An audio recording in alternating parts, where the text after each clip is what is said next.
Bueno, buenos días o buenas tardes, conforme puedan ver esta clase asincrónica. La elección de la modalidad de clase virtual asincrónica tiene que ver con la posibilidad de brindarles a ustedes que la cursen, la vean y estén participando en esta clase en el momento en que a ustedes les sea más cómodo para facilitarles la cursada de la materia. Como les expliqué en la primera clase presencial, van a tener la clase quincenal de forma presencial y 4 módulos de 15 minutos asincrónicos. ¿Cuáles van a ser las características de las clases asincrónicas? Es brindarle más que nada dos cuestiones. Estas clases asincrónicas van a brindar cuestiones de enfoque, o sea, vamos a tratar siempre temas que nos permitan adquirir una mirada abierta a las prácticas musicales, más que tratar un tema en sí mismo, desarrollarlo, sino conversar con ustedes o presentarles cuestiones de mirada, de enfoque, de visión sobre cómo comprender la música o las músicas, más que desarrollar un tema, sino sería como una apertura a lo que sería una metacognición o una epistemología de las clases. O sea, más que nada sería eso. Y además tratar cuestiones de carácter transversal, o sea, las cosas que veamos en estas clases asincrónicas tienen que ver con algo que puede ser aplicado en todos los contenidos y en toda la bibliografía que vayamos analizando. Así que eso es más que nada la característica de las clases asincrónicas. En esta primera etapa vamos a ver o analizar un poco el contenido de la materia. La materia se llama problemáticas porque vamos a ver estos temas transversales que hacen a las prácticas musicales en general, más que analizar la música de tal pueblo o la música de tal momento, sino más que nada abrir puertas de reflexión a cualquier práctica musical, sonora, ¿sí? Que amplíe nuestra profesión de músicos, ¿sí? O de artistas, sino que nos permita también reflexionar acerca de la música para ser escuchada, la música en la vida cotidiana, o sea, analizar ejes problemáticos y cómo estos han ido cambiando de acuerdo a distintos pueblos o colectivos sociales, o bien cómo se va dando en distintas regiones, o sea, que sean herramientas de reflexión. ¿Por qué músicas? Uno de los ejes importantes es por qué músicas y no la música. Es porque va a estar incluido temáticas como una práctica musical de carácter cotidiano, colectivo, pensar la música en cómo se va dando a partir del desarrollo de las nuevas tecnologías, cómo se da a través de la historia o enfoques distintos con respecto a qué es considerado música, ¿sí? Incluye la idea de paisaje sonoro, que es tan importante para la composición de los contenidos audiovisuales. Es muy difícil comprender por ahí un desarrollo de un cortometraje o de cine sin pensar también en el paisaje sonoro que va dentro del diseño de ese producto audiovisual. Entonces la música es pensar o dar herramientas para la música como práctica, ¿sí? ¿Por qué lo social? Porque hay cierto énfasis en el pensar en la música desde una visión comunitaria, colectiva, como práctica social, ¿sí? Para analizar esto, la música como herramienta ideológica para componer determinadas ideas hegemónicas legitimadoras de ciertas realidades que implican la desigualdad social, por ejemplo, o bien la música como resistencia. Pero en ese caso, cuando empezamos a pensar esa cuestión de la música, necesariamente tenemos que pensar en un enfoque que implica un colectivo, que implica lo social, o sea, como una construcción colectiva, y la música en ese marco. Y lo antropológico, como tercer eje que compone la materia, tiene que ver más que nada que no solamente nos vamos a quedar con la mirada occidental, hegemónica de la música como campo especializado de saber y de práctica técnicamente excelsa, sino en lo antropológico nos hace pensar cómo se fue dando la música de los otros diferentes al occidental, a lo establecido. ¿Sí? Si bien este es un concepto todavía un poco ya superado, porque los otros somos también todos nosotros, o sea, no existe el otro, pero sí existe la categoría de la otredad construida desde Occidente, ¿no? En este caso vamos a tratar desde una perspectiva descolonizadora, pensar qué otras prácticas van por fuera de lo que es definido técnicamente como lo excelso o lo musicalmente bello, sino que hay otras prácticas que han sido y que han realizado otros pueblos, nuestros propios pueblos en instancias previas, que nos conecta con el cosmos, con la vida cotidiana, con lo ritual. Así que bueno, la idea es entonces, en síntesis, plantear lo musical como algo mucho más amplio que lo que se dedica como arte o como escenario. Lo social, porque vamos a pensar la música como una práctica muchas veces colectiva, y lo antropológico, porque vamos a romper las barreras de la música dentro de los parámetros solamente occidentales. A partir de esto, vamos a empezar a trabajar en este momento el primer eje. Este primer eje, donde vamos a ver el tema de las músicas como algo más abarcativo, algo que se da en la cotidianeidad, por ahí en forma individual, cuando estamos cantando, tarareando o imaginándonos sonoridades que repetimos mientras vamos haciendo actividades cotidianas.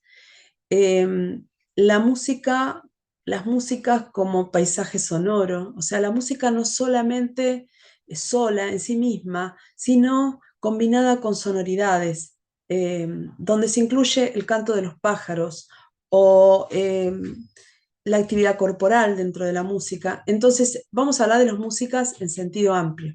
Y el primer aparte de esto es reflexionar un poco sobre qué efecto tiene la música neurocognitivamente, ¿sí?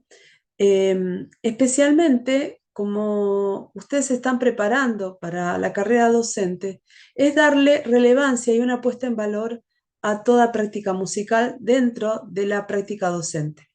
En general, la educación estuvo muy influenciada por considerar la inteligencia como aquella habilidad lógico-matemática o lingüística predominantemente que podíamos medir o mensurar con los índices de coeficiente intelectual. Eso dejaba atrás o no posicionaba bien otras habilidades, competencias o rasgos intelectivos que podían tener las personas y que no eran puestas en valor en la práctica educativa. Con el enfoque de Gardner, ¿sí? Que va a hacer otro planteo, no le va a dar solamente preeminencia a un tipo de inteligencia, sino que va a hablar del concepto de inteligencias múltiples. En alguno de sus avances menciona entre 7 y 9 inteligencias, entre ellas la inteligencia intrapersonal, cuando nos podemos reflexionar hacia nuestro interior, la interpersonal, cuando somos habilidosos socialmente y promovemos la participación, o nos podemos expresar y comunicar con los otros con cierta facilidad, no tenemos miedo de presentarnos en público. Esas son inteligencias de carácter interpersonal. También menciona la inteligencia lógico-matemática, la inteligencia lingüística, la inteligencia que nos abre a la naturaleza. O sea, tenía una gama de muchas inteligencias. Entre ellas, le da predominancia a una más, que es la inteligencia musical. Y la define como aquella capacidad que algunos poseen a través de formas musicales, de percibir, dice, discriminar, juzgar, transformar, expresar, algo relacionado a la música. No solamente cuando la ejecutamos como una interpretación estilizada y excelsa, sino también cuando el escuchar música nos sensibiliza y nos conecta con otra parte de nosotros que nos genera emocionalidad o nos gusta. Es decir, está presente cuando al escuchar música, dice, la repetimos en la mente todo el día. Implica un aprecio especial por la música, el canto, el tocar un instrumento musical, el escuchar, el componer. Bueno, el hecho de haberle dado un lugar a la inteligencia musical, a nosotros como docentes, nos abre la posibilidad de también conocer a nuestros alumnos, porque a veces, si bien no tienen esta medida de la inteligencia como coeficiente intelectual, vemos que tienen una gran habilidad para la inteligencia musical, que en general en la educación, el área de artística y el área musical está como más subsidiaria, no está como eje principal. Entonces, el hecho de considerar cognitivamente la inteligencia musical con un lugar como propio y destacado nos permite abrir nuestro campo de experiencia docente también. Otro punto en tomar en cuenta es que la música o las músicas abren una suerte de posibilidad de conectarnos más con el movimiento y con el cuerpo. Es un gran estímulo para las habilidades en general. Contribuye a un desarrollo integral de la persona. Generalmente, ustedes tienen una bibliografía ahí que tienen para profundizar este tema. Les extraje un fragmento que dice, a través de nuestro cuerpo, los músculos se mueven cuando hablamos, cuando ejecutamos algún instrumento musical, cuando cantamos o bailamos, cuando escribimos o simplemente cuando caminamos. ¿Qué pasa con la música? En general, la música está muy vinculada a la danza, al movimiento, a la interpretación. Y aunque no utilicemos instrumentos, implica dos habilidades corporales, que es la escucha y en el caso de cantar, ya nos vinculamos corporalmente.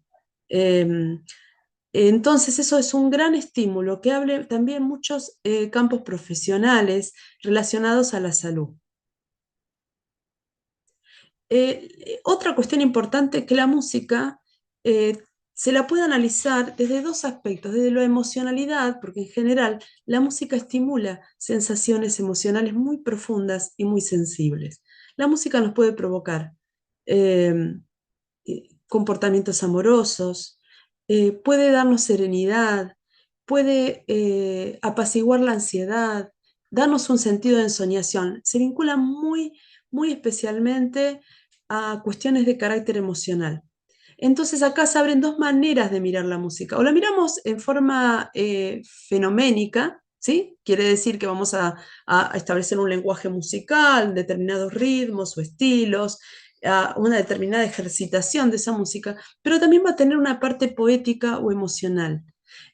Ustedes van a tener ahí un capitulito de un libro que desarrolla una idea como que la música no significa nada. No quiere decir que no significa nada, sino que no necesariamente siempre va a ser abordada en forma racional y programada, sino que muchas veces generan emociones que hasta puede quedar en que no las podemos poner totalmente en palabras. Si bien yo soy de la idea de que no hay nada fuera del texto y acá a todos los las ideas o emociones, nosotros le vamos a dar palabras, le vamos a dar textos, los vamos a tener que poner en palabras para mostrar la realidad de lo que estamos pensando. Siempre, a mi entender, adhiero más a que todo se transforma en texto.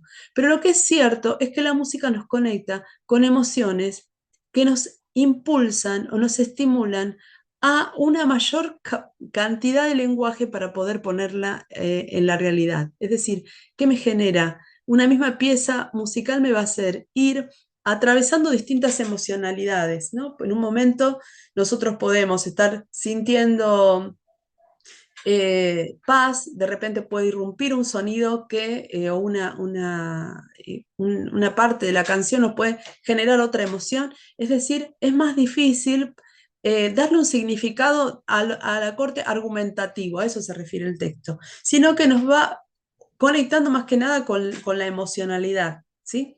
Esto sí lleva a que la música tenga un fuerte valor y cada vez más en lo que es la musicoterapia, ¿sí? Especialmente en las enfermedades de carácter neurodegenerativo son súper importantes como un espacio de estímulo neurocognitivo, ¿sí? Hay personas, no sé, ahí ustedes les voy a postear algunos videos, van a ver especialmente la importancia que tiene en la rehabilitación en aquellas personas que padecen Parkinson o enfermos de Alzheimer, porque a veces generan por esta conexión que tiene con la emocionalidad, con esta cuestión que tiene con la memoria evocativa y la memoria afectiva, permitirle a los que padecen alguna enfermedad poder estimular el lenguaje, el recuerdo y permitirles una mejor manera de vivir esto que tienen como un padecimiento o una enfermedad. En eso la música es un gran puente no solamente en vivir, sino en cómo vivir. Y la música para el ámbito de la salud es un vivir mejor. ¿sí? Es un prolongar un poco más la conexión entre lo que sucede ahora con el enfermo o con la persona que padece una enfermedad, mejor expresado, y sus recuerdos y su pasado que a veces por un deterioro cognitivo progresivo que se da, especialmente por la edad o por padecer alguna de estas patologías, a la persona la desconecta con su pasado y la música, si está vinculada a alguna situación de su pasado, de su infancia, la evoca, la trae y mejora la calidad de vida, la calidad de cómo se siente esa persona. No solamente enfermedades que tienen que ver con la edad, sino también con cualquier tipo de rehabilitación, con el trabajo en las infancias, con la posibilidad de que sea un campo para gestionar la ira o los comportamientos que son adversos. En un momento nosotros vamos a ver que también es una herramienta de hegemonía o de ideología, ¿no? Pero en el caso también, si se utiliza el desarrollo de la música para trabajarlo como un ámbito del estímulo terapéutico es un campo que también se les abre a ustedes como profesionales de la música. No solamente la música para enseñar en las escuelas, no solamente la música para componernos y construirnos como artistas en un escenario, sino que se abre un campo muy rico como herramienta fundamental para el desarrollo de distintas terapias que permiten el mejoramiento de la calidad de vida. Por eso no es la música, sino que es las músicas, ¿sí? Las prácticas que nos acompañan en lo cotidiano, nos acompañan en nuestro construir lazos y también en el mejoramiento de nuestra calidad de vida. Ustedes van a tener ahí un audiolibro, ¿sí? Que completa la clase número 2 de Oliver Sacks, que escribe un libro de lo que es la musicofilia. Precisamente reúne las experiencias en tratamiento y en mejora de personas que han padecido alguna enfermedad y que con la música han logrado una mejora y un crecimiento y desarrollo de cosas que la enfermedad había limitado o que le había provocado alguna carencia. Así que bueno, cualquier duda que tengan sobre estos temas, está la bibliografía, están los videos de la clase 2 y la clase 3 y estoy a total disposición de ustedes para que a través de un WhatsApp o en la misma aula virtual me consulten todas las dudas que les haya quedado sobre esta clase. Así que bueno, bienvenidos a la cursada y cuenten conmigo para lo que precisen en relación a la materia. Así que gracias por todo.